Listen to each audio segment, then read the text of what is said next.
Assalamualaikum warahmatullahi wabarakatuh. Selamat datang. Dalam video kali ini, saya akan mencoba untuk memperkenalkan aplikasi untuk risk assessment.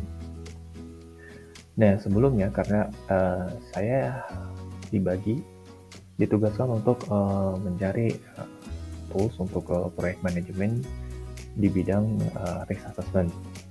Maka dari itu, untuk aplikasi atau software pertama yang akan saya perkenalkan adalah Project Risk Manager. Aplikasi ini pada dasarnya gratis, namun beberapa fitur terbatas.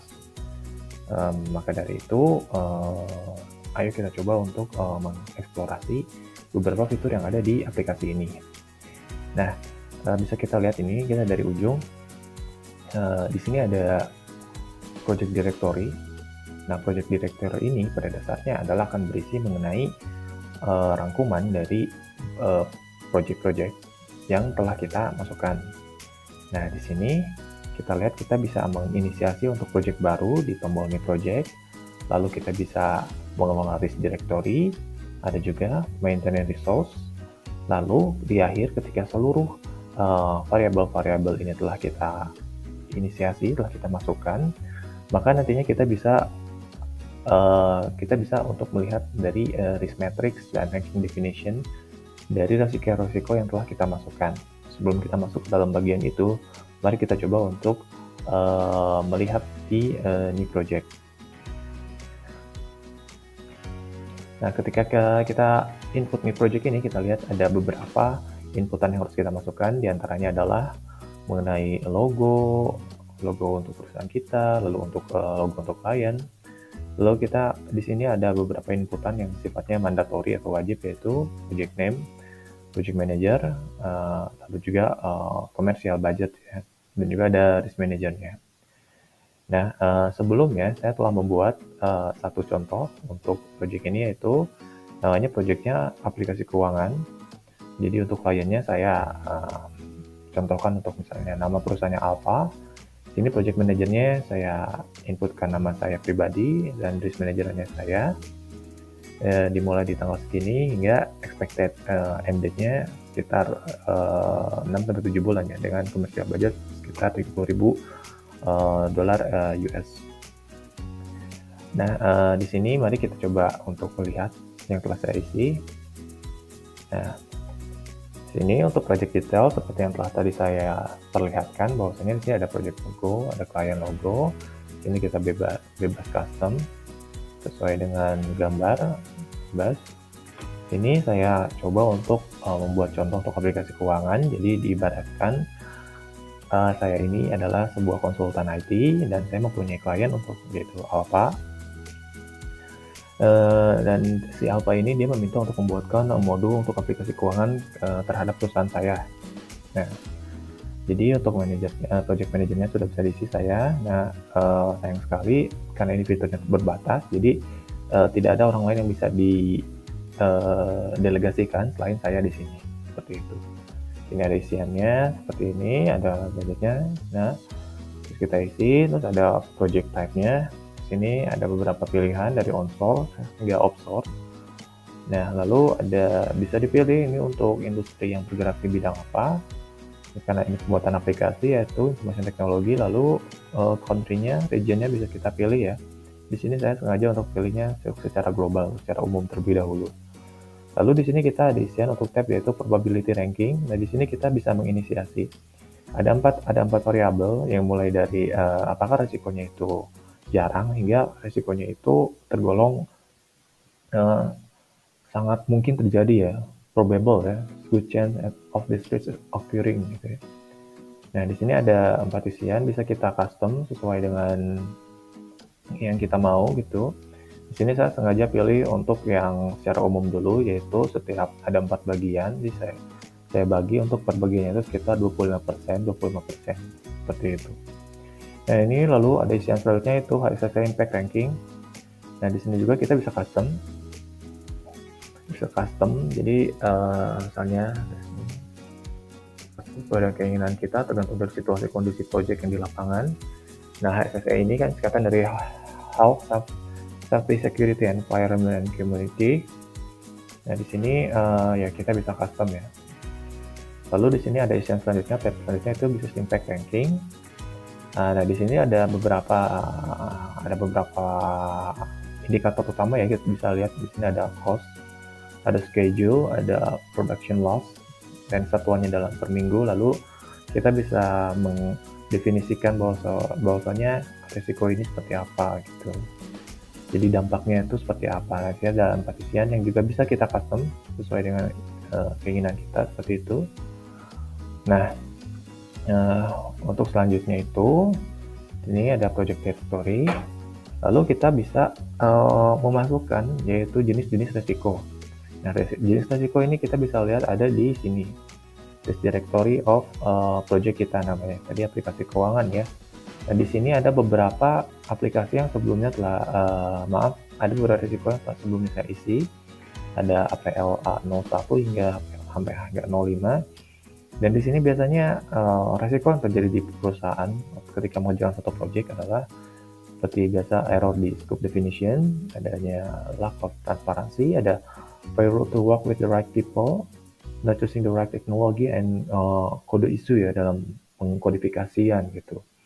Nah, bisa kita coba lihat salah satu resiko yaitu, nah bisa kita lihat di sini. Di sini saya menginisiasi bahwasanya risiko yang mungkin terjadi adalah salah pengkodifikasian ya. Nah, di sini kita lihat ada 3 tab ini, ada risk detail. Nah, kita bisa mendefinisikan apakah risiko ini terikat dengan indikator-indikator ini. Karena ini masalah kodifikasi, saya pikir belum ada hubungannya ya, atau tidak ada hubungan dengan pengamanan atau kesehatan ya. Di sini keamanan mungkin secara aspek keamanan yang lebih luar ya, bukan keamanan dalam aplikasi ya.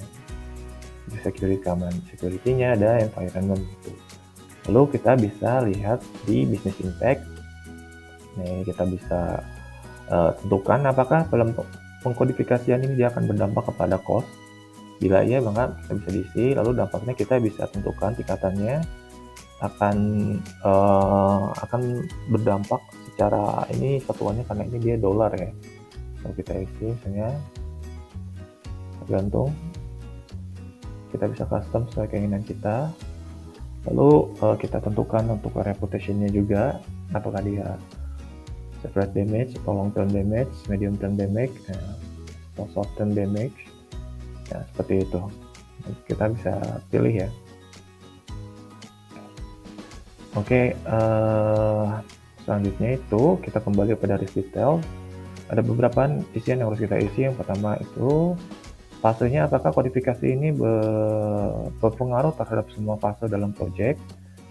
Nah, di sini ada konsep hingga operation gitu. Nah, kita bisa pilih sesuai dengan keinginan kita gitu. Lalu ada fasilitasnya, apakah dia berdampak kepada beberapa fasilitas. Nah, di sini untuk sementara saya isi semua ya, karena untuk ini ada isian yang default dari aplikasinya. Lalu kita bisa lihat kepada departemen apakah sajakah yang bakal terdampak oleh risiko pengkodifikasian ini. Ini bisa kita tentukan di sini, bisa kita pilih. Lalu pemilik risiko ini siapa? Misalnya ada project manager dalam aplikasi tersebut. Di sini kita ada nama lain ya selain saya. Mungkin kalau fitur yang berbayar mungkin kita bisa menambahkan orang lain gitu. Jadi setelah itu kita ada tentukan bahwa risiko ini mungkin terjadinya kapan ya. Kalau di sini saya menentukan semenjak pengkodifikasian dimulai gitu. Setelah analisis, setelah konsep, jadi setelah mulai kodifikasi aplikasi, maka risiko ini bisa saja terjadi gitu ya. Nah, untuk itu risikonya ini kita bisa pilih apakah dia hanya di internal ataukah dia bisa di levelnya eksternal gitu. Lalu kita bisa pilih probability dari aplikasi dari isu ini, dari risk ini, apakah dia tergolong rare, possible, atau ataukah lumayan atau bakal sering terjadi gitu.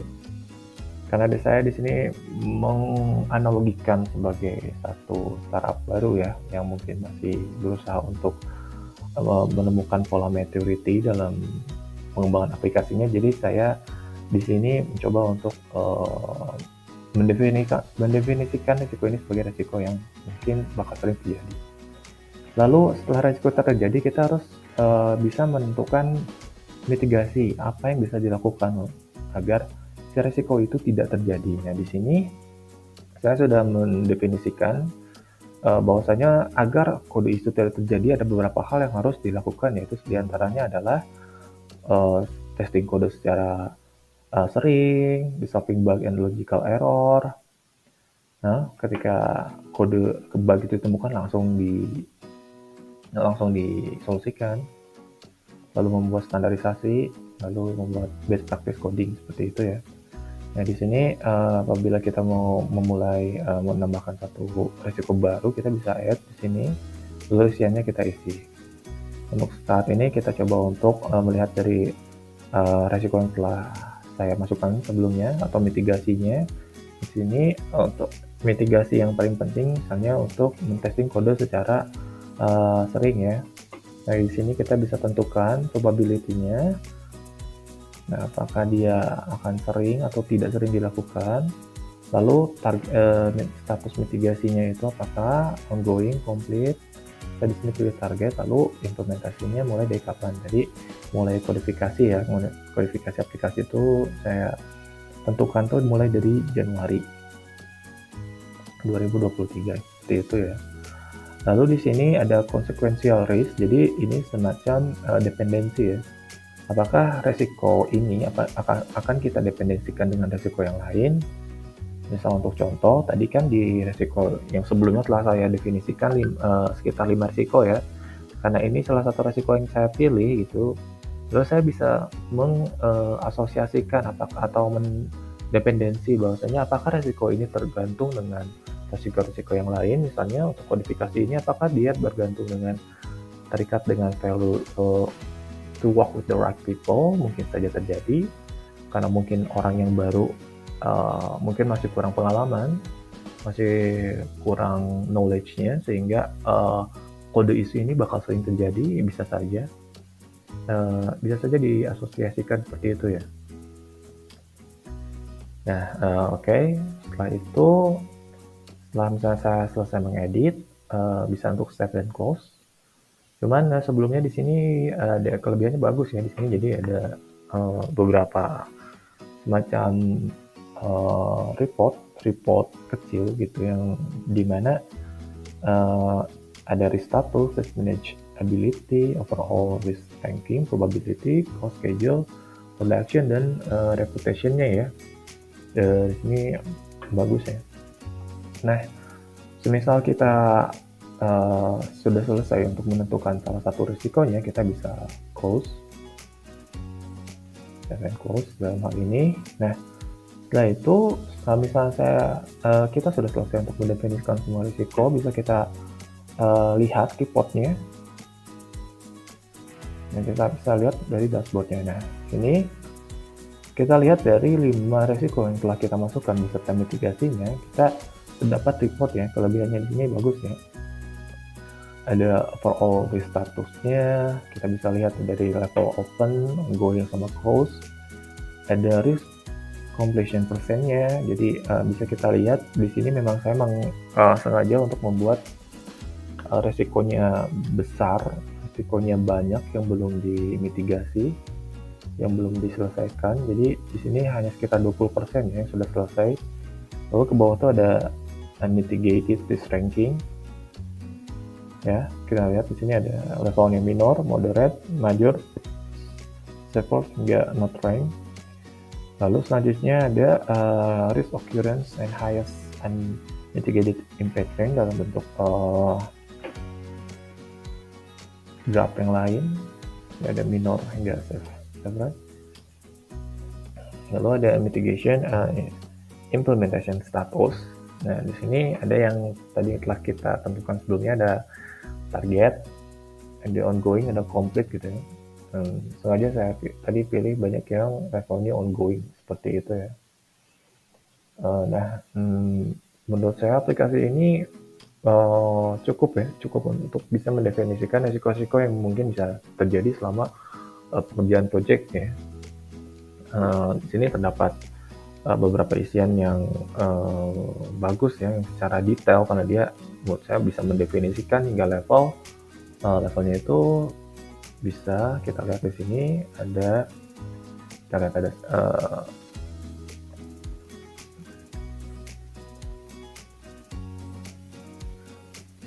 untuk setiap resikonya itu kita bisa mendefinisikan ya, apakah resiko ini terjadi di unit mana, di fase apa, di fasilitasnya apa, seperti itu ya. Saya cukup baik dan bagus untuk bisa digunakan untuk perusahaan-perusahaan yang tertarik menggunakan fitur ini.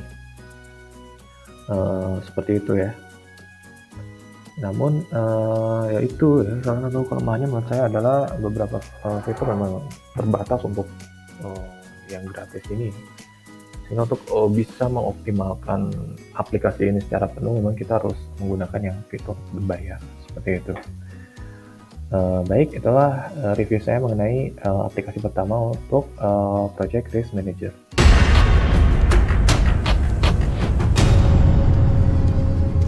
Baik, untuk aplikasi atau software selanjutnya yang akan saya review adalah Security Risk Assessment. Jadi Security Risk Assessment ini merupakan sebuah foundation ya, to build security activities to protect electronic health information gitu. Dalam hal ini software ini digunakan untuk menganalisis tingkatan level resiko dalam electronic protected health information ini dalam bidang kesehatan ya. Jadi oke, kita langsung aja coba. Di sini ada beberapa fitur ya, Home, Practice Info, Assessment Reports, dan hingga logout ya. Jadi sekarang kita coba ini, saya sudah berada di Home. Jadi untuk tahapannya kita ada 3, yaitu enter your practice information, answer the assessment questions, and review the final risk report ya. Oke, kita coba untuk next. Jadi sebelumnya sudah saya coba untuk testing juga ya. Sini yang pertama saya masukkan testing, participant testing, Bandung, hingga total role-nya manager gitu. Kalau kita mau menambahkan, kita bisa tambahkan juga, seperti itu. Ini ada add another location, tapi menurut saya nggak 2 saja cukup ya. Oke, next. Lalu kita di sini bisa mengisi aset ya, atau your organization asset. Jadi misalnya ini untuk menambah aset ada beberapa isian. Yang pertama ada misal asetnya itu server, statusnya itu apakah masih digunakan hingga apakah sudah tidak digunakan. Jadi di sini bagus ya. Jadi dia bisa mendeteksi aset yang masih digunakan ataupun tidak digunakan hingga aset yang unknown gitu. Jadi seluruh inventory atau aset sudah dapat definitif gitu. Lalu ini mengenai protected health information-nya itu bisa kita isi juga di sini. Misalnya disposal statusnya bagaimana, misalnya not disposed. Lalu kita isi tanggalnya. Lalu ada pilihan untuk aset encryption ini, misalnya di enkripsi atau tidak. Misalnya kita pilih full encryption gitu. Seperti itu ya. Lalu kita bisa isi komen di sini. Misalnya tes. Lalu setelah itu di sini selain add kita bisa ada download access template, export, dan juga kita bisa upload ya. Oke. Lalu nextnya kita bisa menambahkan vendor juga. Nah, misalnya di sini kita tambah vendor. Misalnya vendor untuk makanan misalnya ya. Misalnya makanannya vendor untuk dari restoran. Service type provider-nya salah satu, vendornya misalnya di mana di Jakarta coba seperti itu. Lalu ini kita ada pilihan have satisfactory experience been obtained for this vendor, sama have additional risk been assessed for this vendor. Misalnya kita pilih no untuk dua-duanya ya vendor. Lalu sama isinya ya, kita bisa download, kita export sama upload vendornya. Lalu next ini kita bisa menambahkan additional dokumen gitu untuk risk assessment ini, tapi untuk kali ini saya pilih untuk tidak dulu ya. Lalu di sini kita harus menjawab assessment questions. Di sini ada standarisasinya ya, kebutuhan dari HIPAA security role, itu ada satu lembaga yang memang mengurusi untuk hal-hal seperti ini gitu ya. Lalu ada navigation assessment hingga reviewing your final SRS summary. Kita next.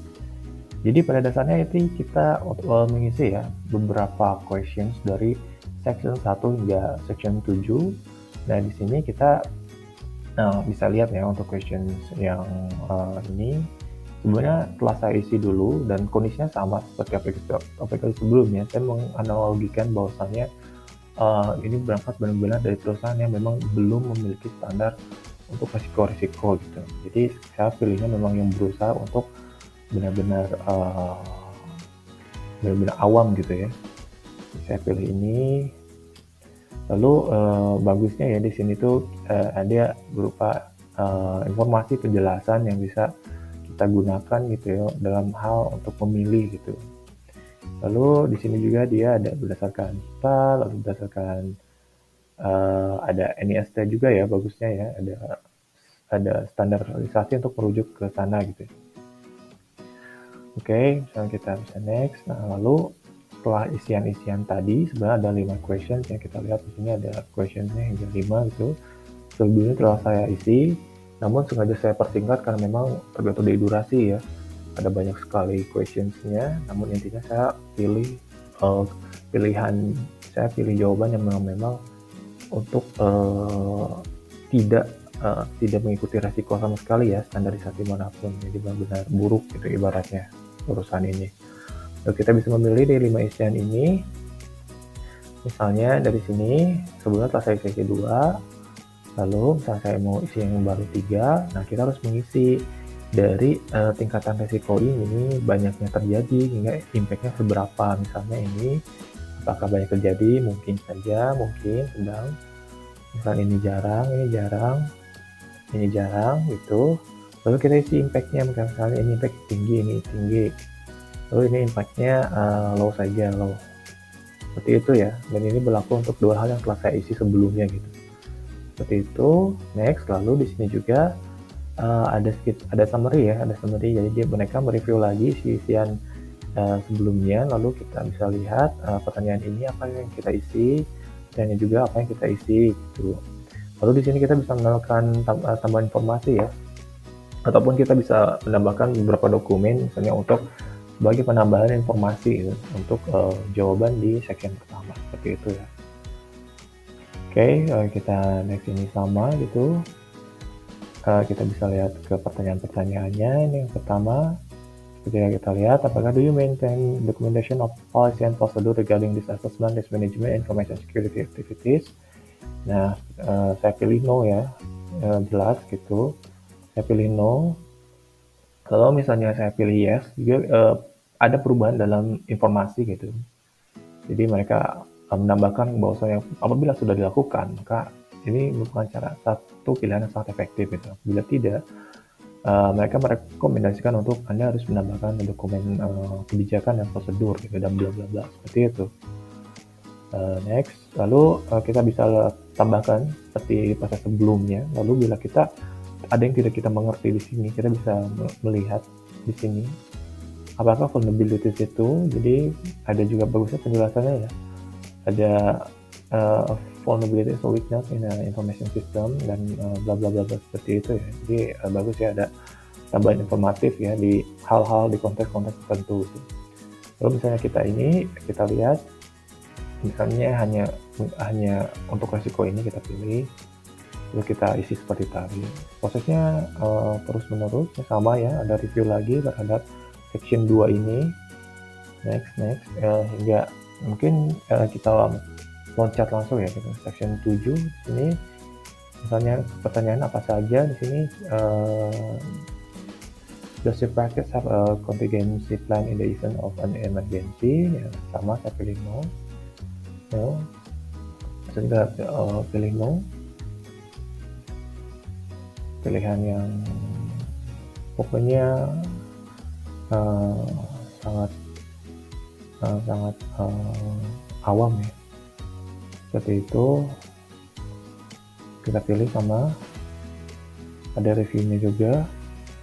Nah, lalu pada di akhirnya kita nih nanti mereka akan bikin report ya, bagus ya ada laporannya gitu. Jadi untuk skornya seperti biasa, ya karena namanya saya pilih yang no semua, yang tidak semua, maka di sini skor saya itu sangat tinggi ya, 98%. Bahwasanya organisasi saya sangat beresiko gitu ya terhadap EPHI ini ya. Lalu mereka melihat ada banyak sekali area yang harus direview. Lalu ada tingkatan vulnerabilities-nya ini ada 12 ya. Lalu kita bisa lihat ini ada SRE basicnya, ada beberapa resikonya yang memang banyak sekali ya yang memang harus dilakukan gitu di organisasi saya gitu. Lalu ada bagusnya juga ini ya, ada laporannya berupa chat gitu, breakdown-nya ini, lalu ada rating key-nya kita bisa lihat di sini ada matrix like ini matrixnya. Kita lihat di setiap komponen indikatornya itu mereka mendefinisikan apakah hal ini tergantung masuk pada level atau critical, low, dan selanjutnya gitu. Kita lihat di sini banyaknya yang critical high ya. Seperti itu dari section 1, 2, 3 hingga ke section terakhir yaitu section 7 untuk contingency planning ya. Seperti itu ya. Lalu ada di sini juga jawabannya ya bagus ya, ada dari section pertama jawaban apa yang kita masukkan, lalu ada level edukasinya ya. Oke. Seperti itu hingga masuk ke section terakhir yaitu section 7 ya. Section 7 seperti itu. Ada rangkumannya, ada reviewnya. Oke, kita next juga. Ini masih detail dari report yang tadi itu seperti itu. Ada aset yang telah kita masukkan, ada vendornya juga. Lalu untuk flag review tadi tidak kita isi ya, karena memang tadi dikosongkan. Hanya saja menurut saya kelemahan dari aplikasi ini tuh dia mungkin kurang kolaboratif ya. Ini sifatnya hanya untuk individu-individu tertentu ya. Lalu baru untuk bidang-bidang tertentu untuk di sini untuk bidang kesehatan ya pada dasarnya ya. Dan mungkin hanya itu ya review yang bisa saya berikan untuk aplikasi ini.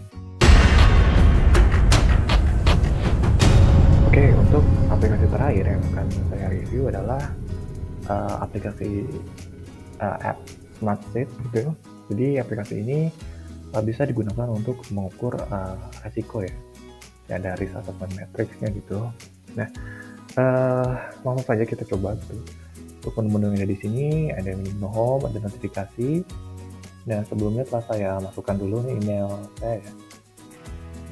Lalu ada browse, ada recent activities, favorite, work apps, dan yang lainnya ya.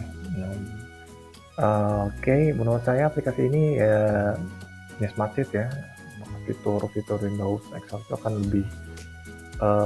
lebih banyak bisa diterima karena memang sudah banyak digunakan secara umum ya fitur-fitur Excel gitu. Nah untuk itu di sini kita bisa lihat ya pada dasarnya fitur yang hampir sama ya menyerupai Excel, pilihan-pilihannya juga seperti itu. Nah, oke, bisa kita lihat langsung dari di aplikasi ini. Yang pertama mereka definisikan untuk resiko adalah ada key. Oke, kita bisa lihat di key ini ada hampir sama dengan aplikasi-aplikasi sebelumnya, yaitu mendefinisikan tingkatan dari si resiko tersebut, apakah resiko ini acceptable hingga intolerable, lalu juga mendefinisikan tingkatan untuk occurring-nya ya, apakah dia termasuk yang bakal sering terjadi hingga improbable ya, yang jarang terjadi gitu ya. Jadi didefinisikan terlebih dahulu seperti itu. Lalu kita masuk ke bawah ya. Di sini kita lihat ada di sini mereka template-nya itu departemen 1 ya, ada departemen head name. Oke, kita masuk ke scope yang lebih besar dulu di sini. Jadi mereka mendefinisikan. Jadi untuk setiap projectnya itu ada project A, project B gitu, kita bisa menyesuaikan ya, sesuai dengan kebutuhan pada saat pengerjaan projectnya nanti. Lalu dalam project tersebut di breakdown lagi untuk arrivalnya, project event gitu, ada 1, 2 dan bisa kita tambahkan ya, sesuai dengan keinginan. Nah, lalu di dalam sini ada yang selanjutnya itu mereka masukkan project manager name gitu. Nah, lalu kita lihat ke yang selanjutnya itu ada flag, identify risk, brief description, risk severity, hingga yang di akhir itu ada mitigation-nya ya, sama seperti aplikasi yang di awal itu. Ada upaya mitigasi. Di sini mereka mendefinisikan risk-nya. Di sini bisa kita ubah ya, mau misalnya ini jadi 1 atau berapa ya, tergantung dari isian yang bakal kita masukkan. Lalu flag ini mungkin nantinya bakal apakah si resiko ini sih memang sudah terjadi ataukah sudah terdefinisi, ya bisa kita tandai seperti ini. Lalu di sini ada kita masukkan resikonya, lalu penanggung jawabnya sama gitu, siapa bisa kita pilih di sini seperti itu. Lalu ini bagus ya, kolaboratif ya untuk fiturnya. Kita bisa menambahkan misalnya namanya siapa, email address-nya siapa, nanti secara otomatis akan tertambahkan di sini ya. Oke, misalnya di sini kita bisa tambahkan untuk sedikit deskripsi ya untuk resiko di sini apakah gitu. Misalnya kegagalan, definisikan ruang lingkup. Nah, ini kita bisa menentukan apakah risiko ini termasuk yang bisa ditolerir ataupun tidak ya. Bisa kita pilih sesuai dengan variabel yang telah kita tentukan di key ini. Oke. Nah, lalu kita bisa isi juga apakah si risk likelihood ini possible, apakah improbable, bisa kita isi. Lalu ada ratingnya ya. Di sini ratingnya bisa kita pilih di antara sedang, rendah, hingga tinggi. Lalu ada actionnya, apa yang harus kita lakukan terhadap resiko tersebut.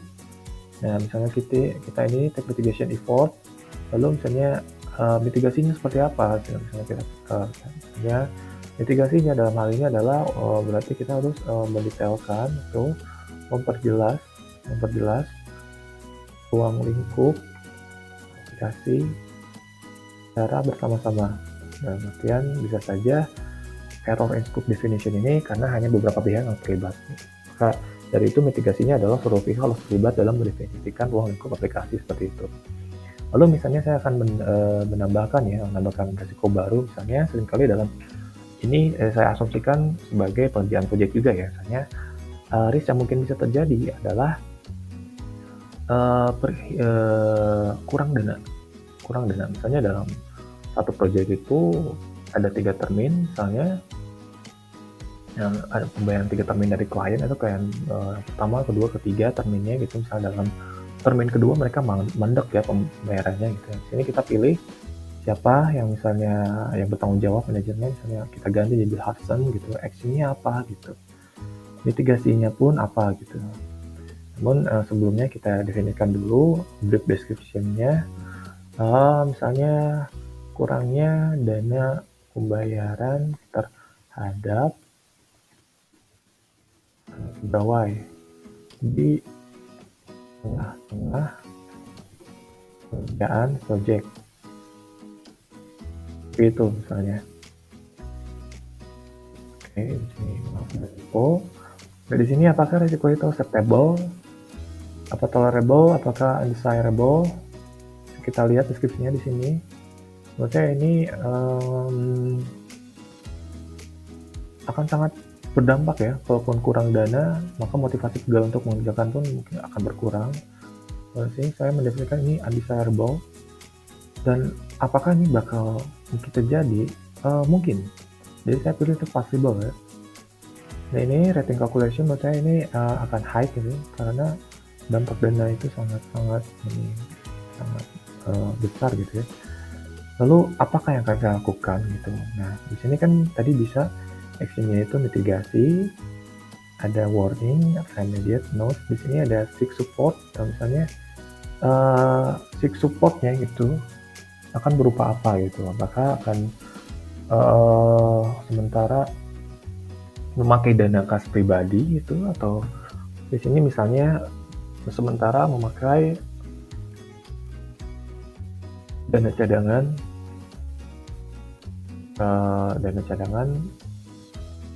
perusahaan misal ya. Saya kurang tahu untuk best practice di perusahaan ketika hal ini terjadi harus seperti apa ya. Seperti itu. Lalu misalnya resikonya ini sudah terdefinitif, bisa flagging misalnya ya. Lalu misalnya kita bisa mendefinisikan banyak resiko ya, mau itu hanya 2, ya 5, 10, tergantung dari keinginan dari si penanggung jawabnya nanti gitu ya, seperti itu. Nah, menurut saya aplikasi ini kelebihannya salah satunya yaitu karena mirip Excel, jadi pasti banyak yang sudah familiar dengan aplikasi ini. Lalu bagusnya menurut saya di sini kita bisa menambah attachment untuk bisa memperjelas. Lalu ada juga di sini menurut saya yang paling bagus itu ada log ya. Lognya itu di activity log, dan menurut saya ini sangat penting ya. Jadi kita bisa lihat apa saja kah perubahan yang jadi, misalnya di sini yang mengerjakan ada lebih dari 3 orang gitu. Ada yang tiba-tiba berubah jadi isinya jadi aneh, jadi kita bisa lihat lagi ini siapa yang ubah gitu.